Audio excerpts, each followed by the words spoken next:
भाई आपका एक और मजेदार जो है क्या आता है, टॉपिक आता है जिसे हम लोग कहते हैं प्रियम्बल। अब देखो, हमने तो सारी चीजें जान ली कि हमारा जो कॉन्स्टिट्यूशन है वो किस प्रकार से बना। हमने जो है जान लिया कि डॉक्टर भीमराव अंबेडकर ने उसमें क्या रोल प्ले किया, 60 कंट्रीज को मॉडिफाई, उनके कॉन्स्टिट्यूशन को मॉडिफाई करके हमारा एक कॉन्स्टिट्यूशन बनाया गया।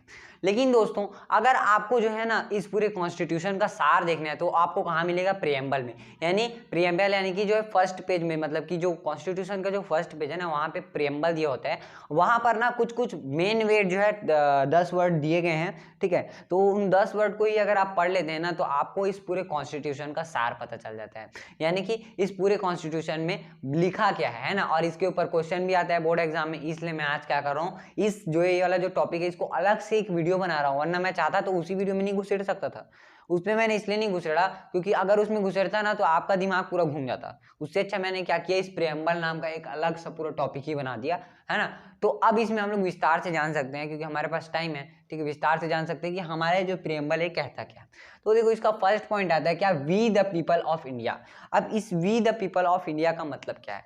तो देखो, हम क्या है, एक क्या बोलते हैं, हम इस भारत देश के नागरिक हैं। और ये कैसा पता चलता है? क्योंकि हमें हक है अपना लीडर चुनने का। अगर आपको वोटिंग राइट मिल गया है, यानी कि आप क्या है, सिटीजन है। जैसे हम लोग को भी 18 ईयर जब कंप्लीट हो जाएगा तो हम लोग को भी वोटिंग राइट मिल जाएगा, ठीक है। उसी प्रकार से जब हम लोग को जो है वोटिंग राइट मिल जाता है ना, उससे हमको पता चलता है कि हम क्या है, भारत के एक नागरिक हैं। यानी कि हमारे द्वारा जो रिप्रेजेंटेशन करेगा, यानी हमारे द्वारा जो लीडर चुना जाएगा, जिसे हम लोग ही चुनेंगे, है ना। तो वो जो लीडर रहेगा वो हमारे लिए काम करेगा। हम जो है क्या कर रहे हैं, हम खुद में ही एक सुपीरियर है ना। हम खुद में एक सुपीरियर हैं, क्योंकि हम ही तो चुन रहे हैं ना, जो सामने वाला जो सुपीरियर मेंबर है, जो आपका डिसीजन लेगा, है ना, जो लॉ वॉ सब बनाएगा, आपके हित में काम करेगा, तो उसको भी जो हम ही चुन रहे हैं। तो इसके कहने का मतलब है कि हम जो पीपल है ना इंडिया के, हमें क्या है, वोटिंग राइट है। इसका सीधा मतलब ये निकलता है कि हमें वोटिंग राइट है। क्या है? राइट है। अब वोटिंग राइट है यानी कि हम क्या है, सिटीजन है। हम क्या है, सिटीजन है। तो हमारा प्रियम्बल का फर्स्ट टॉपिक निकल के आता है क्या, we the people of India, यानी कि हमें वोटिंग राइट है और हम क्या है, एक सिटीजन है। अब नेक्स्ट आता है क्या, सोवरेनिटी। अब जो सोवरेनिटी और ये सेक्युलर वाला जो आप वर्ड सुन रहे हैं ना, सोशलिस्ट सेक्युलर, ये तीन वर्ड जो है ना, हमारे जो है 1976 में ना 42th अमेंडमेंट एक्ट लाया गया था भारत के द्वारा, है ना, भारत के जो पार्लियामेंट है उसके द्वारा, जिसमें जो है ये क्या, सोवरेनिटी, सेक्युलर और सोशलिस्ट जो वर्ड है उसको जोड़ा गया है। अब इन सब का मतलब हम निकल के आते हैं, क्योंकि ये वाला जो टॉपिक है ना, ये आपको कहाँ पढ़ना है, नेक्स्ट टॉपिक में। और आपको बता दूं कि मैं नेक्स्ट चैप्टर यानी कि पॉलिटिकल साइंस का ही नेक्स्ट चैप्टर अगले वीडियो में डालूंगा, और ऐसे ऐसे करके हम लोग सोशल को पूरा खत्म कर देंगे, फिर साइंस पे आएंगे, ठीक है। तो जो नेक्स्ट टॉपिक आता है क्या, आपका आता है सोवरेनिटी। जो सोवरेनिटी का मतलब क्या है, तो देखो, सोवरेनिटी का मतलब ये है कि आपको ना, आपके मतलब जितने भी डिसीजन है वो खुद लेने का हक है। यानी कि आप खुद ही क्या कर सकते हैं, अपनी डिसीजन मेकिंग कर सकते हैं। जैसे कि मान लो किसी आदमी को कुछ और बनना है, मान लो किसी को बिजनेस खड़ा करना है, किसी को कुछ और करना है, तो वो डिसीजन अपने खुद से ही लेगा, है ना। और आप इसको ऐसा भी समझ सकते हैं कि हम ही क्या करेंगे। देखो, अगर हमें अपना मान लो डिसीजन लेना है ना, हमें डिसीजन लेना है कि हमें क्या करना है, बिजनेस खड़ा करना है, तो आपको कोई रोक थाम नहीं करेगा। जैसे ब्रिटिश पीरियड में होता था ना कि आपको कोई रोकेगा, ये ससुरा, हम लोग क्या है, ब्रिटिश ईस्ट इंडिया वाले कंपनी वाले हैं, तो तुम लोग क्या करोगे, यहाँ कंपनी नहीं खोलोगे, अंड संड और बहुत सारी चीजें थे। तो उसी प्रकार से ना यहाँ पर क्या होगा, आपको अपने डिसीजन लेने का जो है पूरा अधिकार है, यानी कि आप डिसीजन ले सकते हैं कि आपको क्या करना है। तो इस सोवरेनिटी का मतलब ये होता है।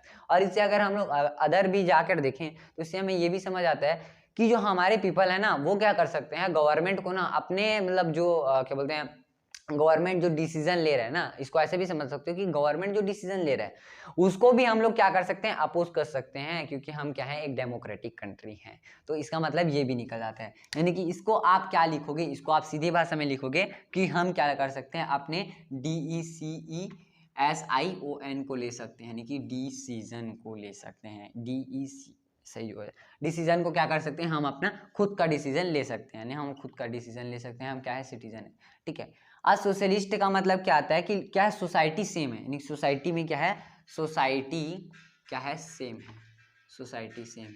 अब सोसाइटी सेम है कहने का मतलब क्या है सर जी, तो सबके पास समान संपत्ति होगा। तो उस समय देखो यार, जमींदारी सिस्टम को अबोलिश किया गया था, है ना, और आपका बहुत सारे जो पीसेंट वगैरह थे, वर्कर वगैरह थे, उनके लिए बहुत सारे लॉस लाए गए थे हमारे कॉन्स्टिट्यूशन में अमेंडमेंट करके, सब नेक्स्ट चैप्टर में है। तो उन्हीं से क्या होता है, हमें सोशलिस्ट की भावना आती है। अब देखो पूरी तरीके से तो हम सोशलिस्ट नहीं बन सकते, क्योंकि यार अभी भी क्या हो रहा है, अभी भी बहुत जगह किसी के पास ज़्यादा ज़मीन है, किसी के पास कम ज़मीन है, कोई ज़्यादा अमीर है, कोई ज़्यादा गरीब है। आप उसी में आप एग्जाम्पल ले लो अंबानी जी का, और एग्जाम्पल ले लो किसानों का, है ना। तो मतलब सोशलिस्ट बोला गया है कि हमारे जो कॉन्स्टिट्यूशन है हमारे देश को सोशलिस्ट बनाने की पूरी तरीके से क्या कर रहा है, जोरों शोरों से मेहनत कर रहा है, ठीक है। वो एक दिन बन जाएगा। इसके कहने का मतलब है कि जो सोसाइटी है वो हमारी सेम है। कास्ट रिलीजन में क्या होगा, हमारे लिए उतना मतभेद नहीं होगा। अब दूसरा वर्ड आता है सेक्युलर। सेक्युलर का मतलब होता है हमारे लिए सारे रिलीजन हमारे लिए जितने भी रिलीजन है वो सब क्या है, सेम है। यानी कि हिंदू मुस्लिम सिख ईसाई सब है भाई भाई। इसका कहने का मतलब है हिंदू मुस्लिम सिख ईसाई सब है भाई भाई, यानी कि सारे रिलीजन को यहाँ एक ही तरीके से ट्रीट किया जाएगा। ऐसा नहीं है कि किसी मुस्लिम को जो है ज़्यादा वो दबाव दिया जाएगा, है ना, या फिर किसी क्या बोलते हैं जैसे छोटे हैं, जैसे बुद्धिस्ट कम्युनिटी है, उसको ज़्यादा दबाव दिया जाएगा, ऐसा नहीं है। यहाँ पे सारे धर्म को क्या किया जाएगा, इक्वली क्या किया जाएगा, इक्वली एक ही नज़र से देखा जाएगा कि सारे जो है भाई भाई हैं, ऐसा, ठीक है। उसके बाद आता है डेमोक्रेटिक। अब डेमोक्रेटिक का मतलब तो आपको समझ आ गया कि लोकतंत्र, यानी कि हम क्या करेंगे हम अपना लीडर चुनेंगे, है ना, हम अपना लीडर चुनेंगे जो हमारे हित में काम करेगा। हम अपना लीडर चुनेंगे जो हमारे हित में काम करेगा, मतलब क्या होगा, डेमोक्रेसी। और डेमोक्रेटिक और रिपब्लिक में आपको एक चीज अंतर बताऊंगा कि जहां पर पीएम का इलेक्शन होता है, क्या किसका, पीएम का इलेक्शन, जहां पर पीएम का इलेक्शन होता है ना, वहां पर क्या होता है, डेमोक्रेटिक कंट्री वो कहलाता है। यानी कि वहां पर एक हेड है ना, वहां पर एक लॉ का मतलब जितने भी जो हमारे सोसाइटी में जितने भी क्राइम हो रहे हैं इन सबको देखने के लिए ना पीएम जी बैठे हैं ना, मोदी जी, है ना, मोदी जी बैठे हैं, मोदी जी देख रहे हैं, है ना। तो वो क्या हो जाएगा, अगर जहां पर भी पीएम का इलेक्शन कहेगा तो वो डेमोक्रेसी हो जाएगा।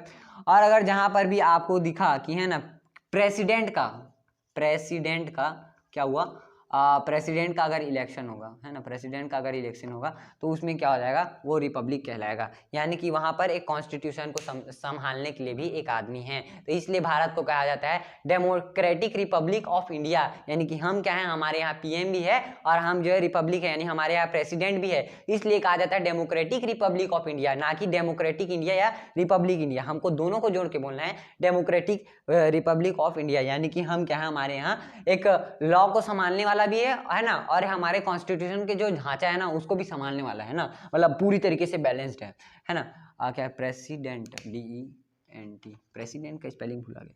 अब उसके बाद आता है जस्टिस। तो यहाँ पे क्या होगा, जस्टिस सबके लिए सेम है, यानी कि न्याय सबके लिए सेम है, न्याय सेम है ना, न्याय सबके लिए सेम है। यानी कि ऐसा नहीं है कि कोई अमीर है तो उसको ज़्यादा न्याय मिलेगा, आप गरीब है उसको। अब आपने भाई आप देखो, अब जैसे कि मान लो किसके पास ज़्यादा पैसा है ना, तो वो क्या कर सकता है, घूस वूस खवा सकता है ना। तो अगर उसी लिए तो हमारे लिए बनाया गया ना सुप्रीम कोर्ट, हाई कोर्ट और सिविल कोर्ट, डिस्ट्रिक्ट कोर्ट। तो अगर आपको भाई कोई भी सिस्टम खराब लगता है ना तो आप सुप्रीम कोर्ट में जा सकते हैं, और सुप्रीम कोर्ट में ना उनका पेमेंट ही इतना ज़्यादा होता है कि उनको घूस खाने की जरूरत नहीं होती है ना, समझ रहे हो। मतलब कि वहाँ जो है हमारे यहाँ कितना अच्छा सुविधा दिया गया है सुप्रीम कोर्ट का जहाँ पर क्या कर सकते हैं हम अपने खुद का जो है लॉ व सब अपना मतलब न्याय सबके लिए सेम है, यानी कि न्याय जो है हम वहाँ पर पा सकते हैं ना।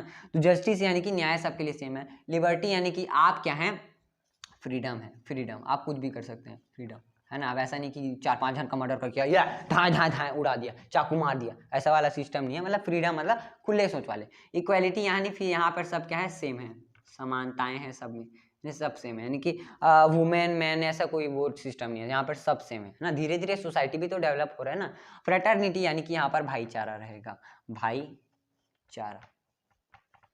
भाईचारा यानी कि सब लोग मिल मिल कर रहेंगे, है ना। हिंदू मुस्लिम सिख ईसाई सब है भाई भाई। तारक मेहता देखते हो नहीं, वहाँ पे गोकुल धाम में देखो सिख भी हैं, है ना। कहाँ एक तमिलनाडु वाला जो है अय्यर वैयर भी है ना। जेठालाल गुजरात का है। तो देखो यार एक जगह पर कितने लोग हैं, वो ये सिखाता है कि हम जो जितने भी देश में रह रहे हैं ना सारे लोग क्या है, भाई भाई हैं। तो ये कुछ इस प्रकार का आपका प्रियम्बल बनता है, आप इसका स्क्रीनशॉट ले सकते हैं। अब मिलते हैं नेक्स्ट वीडियो में, तब तक के लिए बाय बाय।